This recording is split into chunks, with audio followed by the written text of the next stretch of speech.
Hey, PreSales Collective, it's your host, James Kakis, and today I'm going to be joined by Meghan Noel, Global Vice President of PreSales at Amplitude. The topic of today's episode is running PreSales like a business, and I am thrilled for today's topic. This is an important concept to the profession and the future of this profession.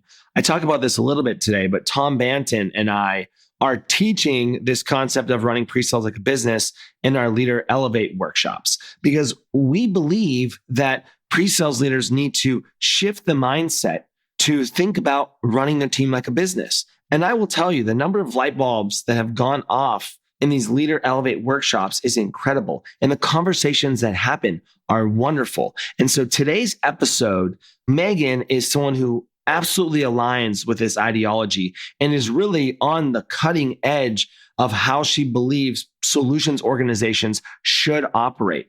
So in today's episode, we are going to talk about Meghan's perspective on how and why you run your solutions teams like a business. It is an action-packed episode, and we are going to be referencing a presentation which I will provide more information on. Enjoy today's episode.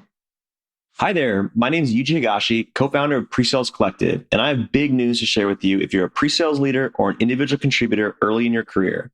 We recently launched 2 training and enablement programs aimed at helping you take your career to the next level. Both programs were created by pre-sales leaders with input from dozens of SC veterans across our community. Now, we'll be running cohorts each month, so if you're interested in participating, visit us at presalescollective.com/enablement to submit an inquiry, and we'll send you details about each program, including this curriculum and schedule. We look forward to working with you on growing your career and being part of your career journey. Thank you, and I hope to see you soon. Meghan, welcome to the PreSales podcast. How are you this morning? I'm great. Thanks. Thanks for having me. So happy you're here. My favorite part of the podcast is actually the conversations that happen prior to the podcast. And you and I were having some really interesting conversations about today's topic, but also about the pre-sales profession generally, because I think there's a great opportunity to see this profession continue to evolve with how buying and selling is changing. How today's episode came about was I heard so many people raving about your presentation at DemoFest regarding scaling pre-sales. So I assume you've had a great reception since that presentation. I have. I mean, it was really fun to put that together, to be honest, because I think it's a pretty unique point of view that it did seem like a lot of people resonated with and got lots of follow-up questions all over the place after that. So it was awesome. I will tell you, I've watched it a couple of times and it's fascinating. With Leader Elevate, our new 2-day workshop led by Tom Banton, who was previous global vice president at Eightfold, we've been going into the classroom with early career pre-sales leaders and teaching them about running their team like a business. And I will tell you, the light bulbs that have been going off in the room are just incredible, right? That's the favorite part about the job that many of us have. But seeing early career leaders start to think about the role differently is how I think we incorporate change at a macro scale. So I think this is going to be a really good conversation and really eye-opening for a lot of people. Are you ready for it? I am ready. Let's do it. Before we get into it, though, let's talk about you. Let's talk about your pre-sales career journey. What got you to where you are today, Meghan? It's a great question because I don't think I am the typical pre-sales leader. I always kind of say that about every group I end up with, but I consider myself sort of a lifetime learner. And so when you look at my resume or my LinkedIn profile and you go all the way back, which is too far back, but you'll see I've just kind of picked up teams and skills over the years. I don't fit the bill of somebody who did the job and then ended up rising into a leadership role. But, I've done things in marketing. I've been in the product organization, customer success, business development. I've done all these different things and sales leadership as well. And then ended up in pre-sales about 6 or 7 years ago now. And certainly I think that the other areas that I've spent time in have brought a really unique and actually almost a great fit to the role, not only operationally, but just in terms of the breadth of what pre-sales actually does. That's how I ended up in pre-sales, but I love being in pre-sales and I think there's a lot of opportunity.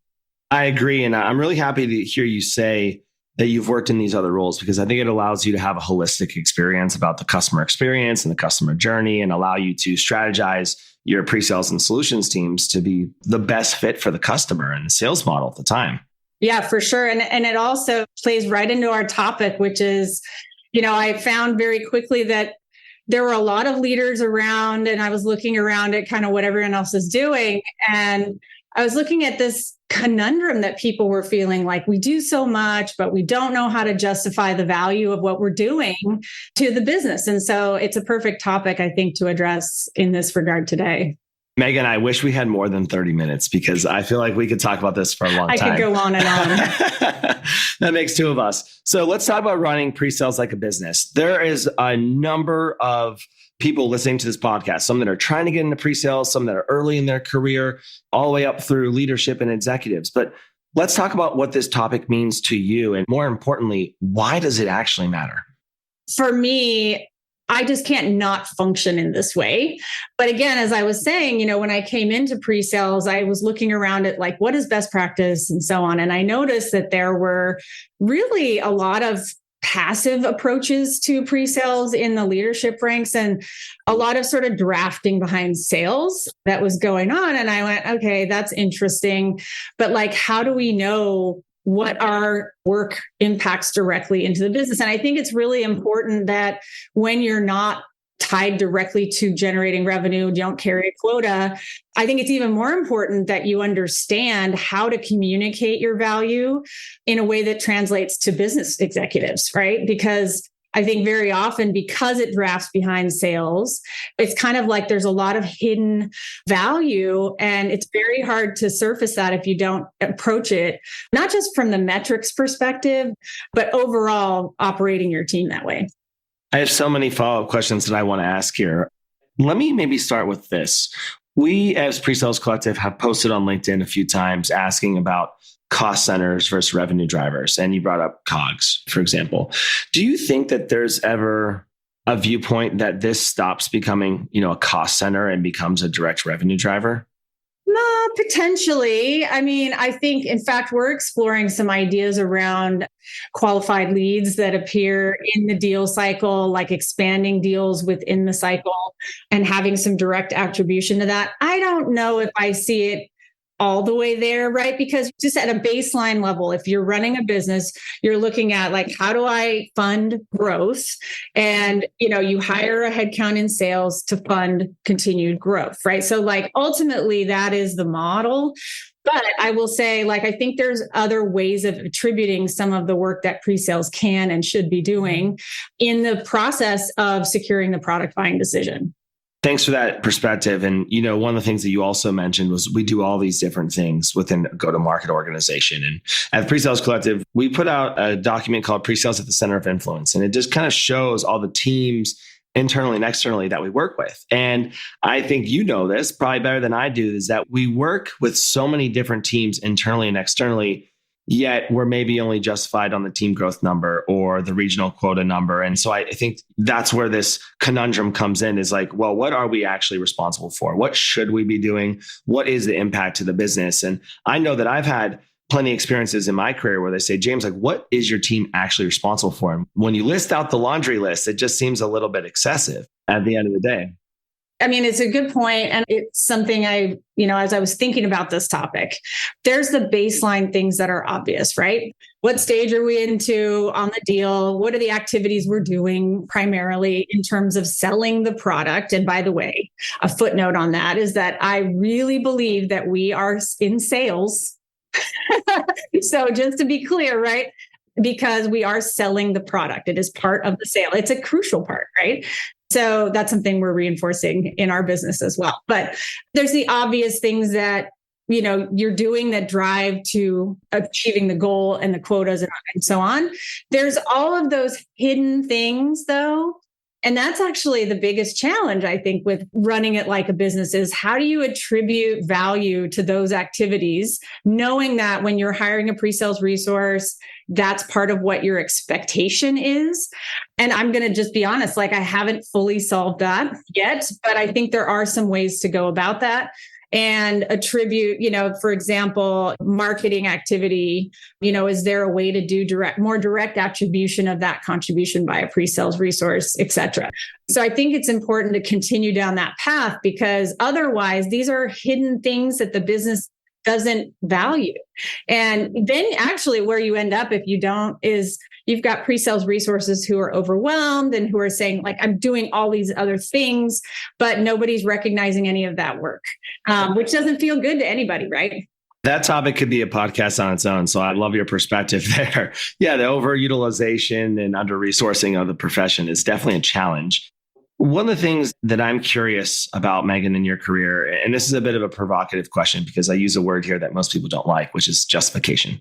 I'm curious if you have a time or a story in which you had to justify your pre-sales existence and it maybe didn't go as according to plan. It's a good question. I was thinking a lot about that word justify. So like, I don't approach it that way, right? I don't think about it as justifying. And the reason I say that is I think we can fall into a trap with that where it feels like we're competing or, credit for the work we're doing, credit for the sale, the win rate, whatever.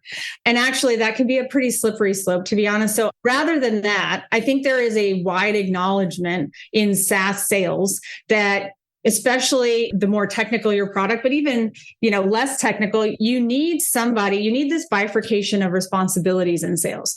You hire salespeople for a particular skill set. You obviously comp them specifically for that. It's a different hiring profile. And, when you're thinking about taking a customer through, a product selling experience or product buying experience, that's a different skill set altogether. So we have this difference. And I think there's less of a justification needed, but it's more of the translation of value. I think that as we were talking about, right, that I approach it, it's not to say, and that really comes down to like, how are you going to scale your team? So what I find is that a lot of organizations start out with this kind of ratio model, which is natural, right? Because you're looking at what is the cost of this quota that I'm hiring a salesperson for. So you start out with these ratios. That's where the business usually starts and stops. But how do you actually go deeper to say, it's not just about getting to the number with all of this invisible work that's going on behind the scenes. Like, it's not even really about how many demos and things like that are happening. For me, again, back to sort of this justifying concept, I think it's less about justifying. It's more about helping the business understand what the ROI of these resources truly is holistically, not just in the growth from a numbers, apples to apples quota and growth perspective, but also holistically back to this point about, marketing activity or even enablement activity. These are hidden value that I think we need to surface more clearly to the business. I really love your perspective on hidden value. You've talked about that a lot, right? And these invisible things that we do. One of the things I do want to dig on a little bit is you mentioned that there's wide acceptance that in a technical sale, there needs to be a solutions professional. I agree for sure. But where I get tripped up is that I feel like it's all over the place based off the company's sales motion or the leadership style, maybe someone who's been in the profession for 20, 30, 40 years. And there's a way of things that were done 2 decades ago versus the modern buying environment.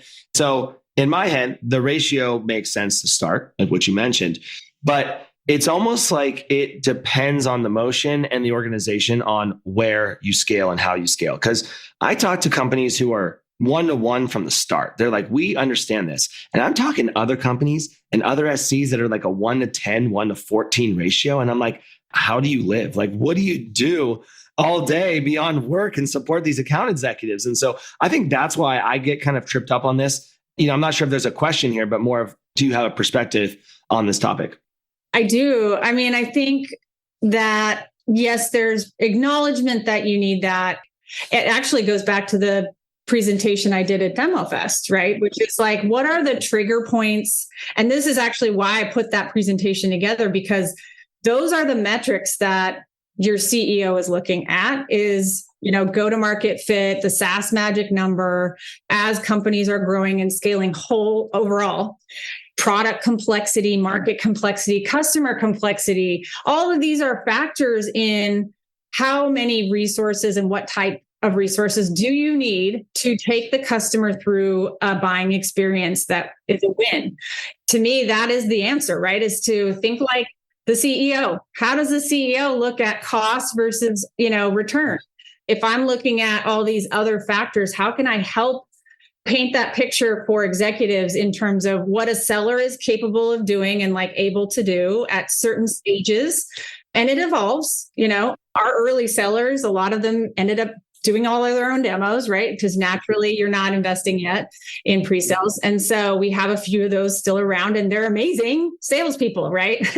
But at scale, training AEs to do technical product demonstrations or know the product at that detail level is not realistic at all, right? So what is the jump off point for when you start adding pre-sales resources? And then those other factors surrounding it.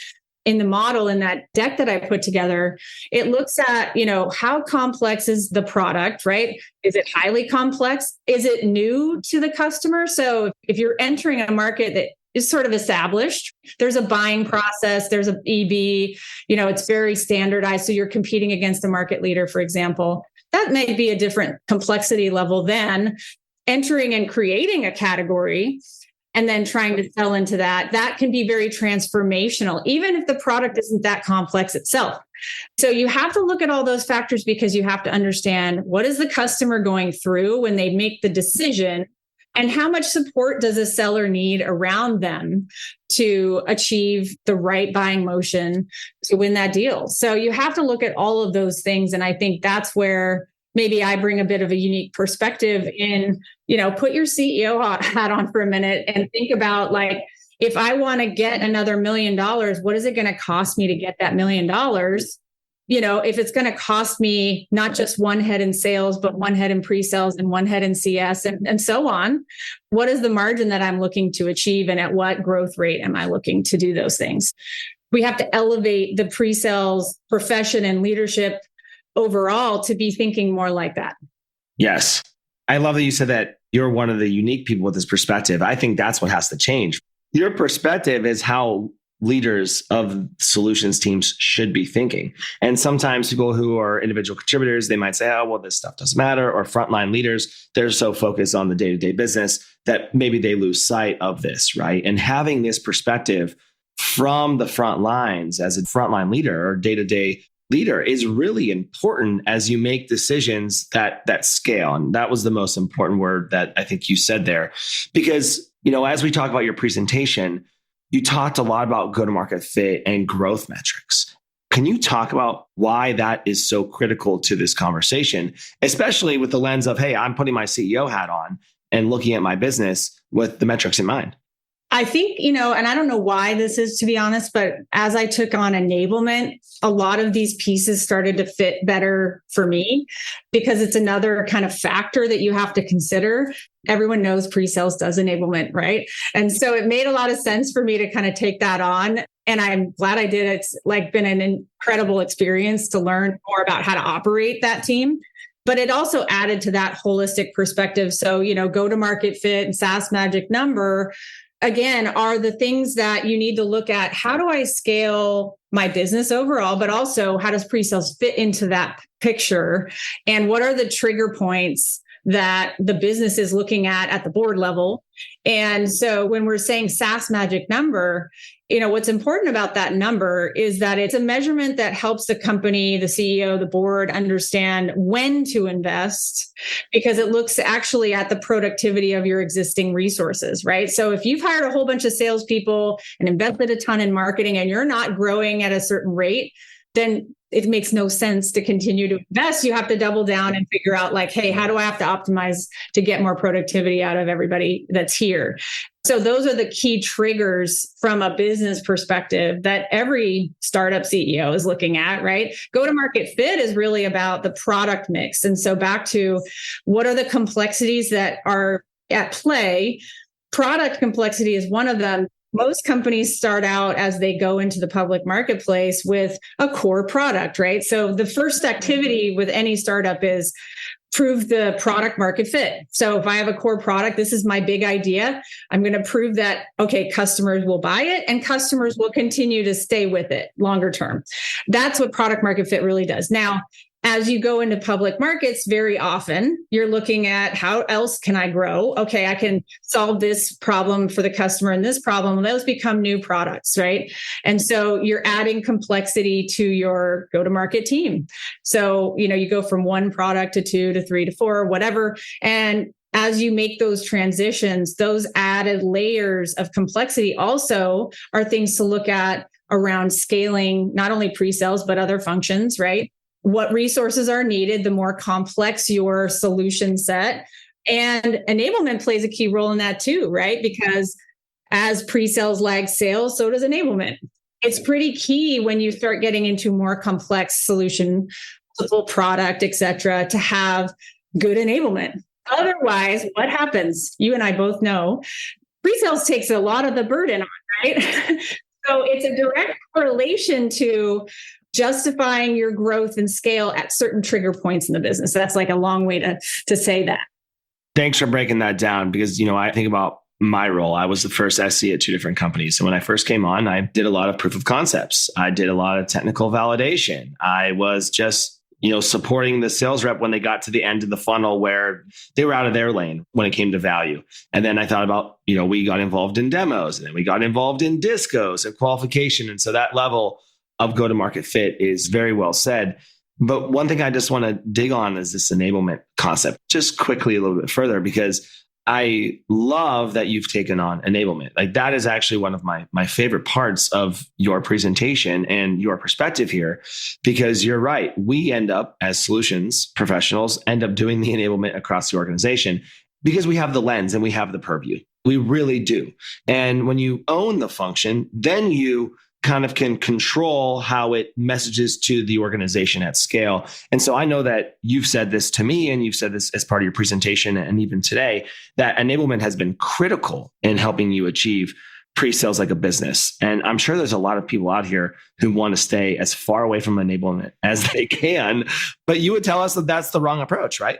What I try to do in that presentation to help in that regard is you don't have to own enablement to understand this, I think, but looking at, again, this idea that as you're growing your business, how do you scale, and thinking of it in this more CEO way, right? So you're lagging sales. So I'm going to hire a bunch of sales headcount, put quota on the street, grow, whatnot. And so what are the resources needed to support that quota? Enablement lags way behind that. But again, if you think about that trajectory we just talked about, where you're achieving product market fit, maybe you're hitting the public market, then you're going for go-to-market fit in how you scale that, multi-product, et cetera. If enablement's lagging that, which it does, period, because it naturally would, like if I had decisions to make as a CEO, would I first invest in enablement or would I invest in quota carrying headcount? No brainer, right? And so, I think it really is a key factor and a driver around making this business case or looking at your business holistically to say to, your CRO or your CEO, hey, enablement is at the certain maturity level. And here's the evidence of that. Now, I, of course, because I led it, I have the evidence there, right? But I think effectively you can look at like, how sophisticated is my training certification programs around the product specifically? How complex are the products we're selling? How many products are we adding to that portfolio on what pace? And you can very quickly see, oh, okay, I'm carrying the burden for the lagging maturity of enablement. What I tried to do was kind of give that perspective so that when you're having conversations about when and where to invest in pre-sales, what ratio ultimately are you asking the business to invest in, you have proof points that support your assertion. Enablement, I think, is a key proof point that can show, hey, actually, enablement's lagging, which means my team is actually carrying a lot of that burden. I would say that's another key driver in terms of the way we scale. And that's important. And I appreciate you breaking that down. And I really believe that enablement, if done properly, can really expedite the process, right? They can create the structure at scale to help mitigate the time to value and the ramp time for some of the teams if done effectively. That's the presentation. Thinking back about the way that I approached that was, okay, let's say you want to justify a different ratio and a different, budget envelope going into the next year. You're at a 4-to-1 and you want to go to a 2-to-1, something like that. Well, effectively looking at, again, the enablement maturity, you think about if I was going to try to enable the entire field or the entire sales force to be more competent on these products or, whatnot, and looking at your product roadmap, how many more are coming? Enablement is a long game. It's not a short game. I think a lot of people, I included, had a misnomer about that. But now, having tried to train people, I know it's pretty hard. People are distracted. We've got Gen Z playing a role in here with low attention spans. And you and I probably came up in a time when enablement was more like classroom-based training on site for 2 weeks. You deep dive and then you're coming out of that ready to go. And also just different generations. Like I'm used to actually like reading a big handbook and all these things that, guess what? The early talent and, whatnot, they're not interested in doing that. That's not how they came up. So you have to, move with the times. So it's a long game. So to accelerate, right? Like in my model, I essentially said to accelerate that competency and the ability to sell some of these new things that you're trying to release in the marketplace. Pre-sales can do that, right? Because pre-sales, you can specialize, you can do all kinds of things within the umbrella of pre-sales and support sort of an accelerated go-to-market strategy. Let's talk about that concept, which is getting into the acceleration component, because I recently posted on LinkedIn about capacity models, asking people like, who's got the best model? And I will tell you, I only got a handful of them, but I've got dozens and dozens and dozens of people asking for it. They like, hey, can you share your learnings? Can you share what people are using? And I was actually a little surprised by how many people felt that they didn't have the right model to scale this profession. And I do know that you have an awesome capacity model. So I'm curious if you can break that down for us. Like, what are you looking at when it comes to capacity planning and capacity modeling for your solutions organization? I mean, I think at a baseline, the way I built the model was just like, okay, if I needed to understand capacity, to me is time, like in any function, not just pre-sales, right? So you're looking at how much time do I have to play around with versus how much time is needed to get to these numbers that we're being asked to do. The way I built it was just looking at, what are the goals? What are the quotas per AE? And then based on your averages that you have or any kind of insight you have on deal size, win rates, and so on, you end up being able to say, okay, if every rep has $1 million quota, how much pipeline do I have to work to get to that $1 million quota, right? And how many deals is that? So for us, it's all about how many deals are we working versus obviously the deals that win. But, there's all these deals we work that don't win, right? So you have to look at that in total. That's the basics, right? And then you look at your AE to SC headcount and then factor in how much time every SC would have. Now, where it gets interesting, I think, and where you can play around a little bit with your model is how much time does it take to work a deal? A deal is not a deal is not a deal, as we all know, right? You can put some assumptions if you have assumptions, or if you have a tool that you can help actually measure exactly, great. Either way, you'll get somewhere with it. Look at how many hours does it take for your SC to perform the basic tasks that are required for any deal? How much time does it take to set up a demo? How many demos are they doing?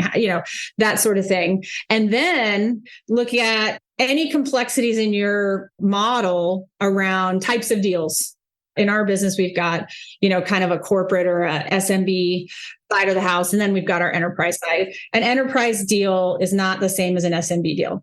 So you have to look at like, okay, if it's more transactional, but, knowing what I know now about our business and our product, sometimes like there's a lot of time required on an SMB deal, right? Like it's not to say there's some rule of thumb there, but I think you can build that in, right? The other components that you can end up building in that I think are helpful are you have to buffer for internal meetings, other activities, marketing stuff, enablement that you're doing. We train ourselves a lot of times, right? So there's work in building out that material. There's all kinds of things, right? So you can build in your buffers. If you know exactly, great. If you don't, make an assumption and then see how that plays out. That's going to tell you right away if your model, your ratio that you've been given, your envelope for headcount is going to actually get you where the business wants or not. And if not, and let's say you don't make a a case for new headcount, then what you have to look at is, okay, what are all the things we're doing that I'm going to just stop doing?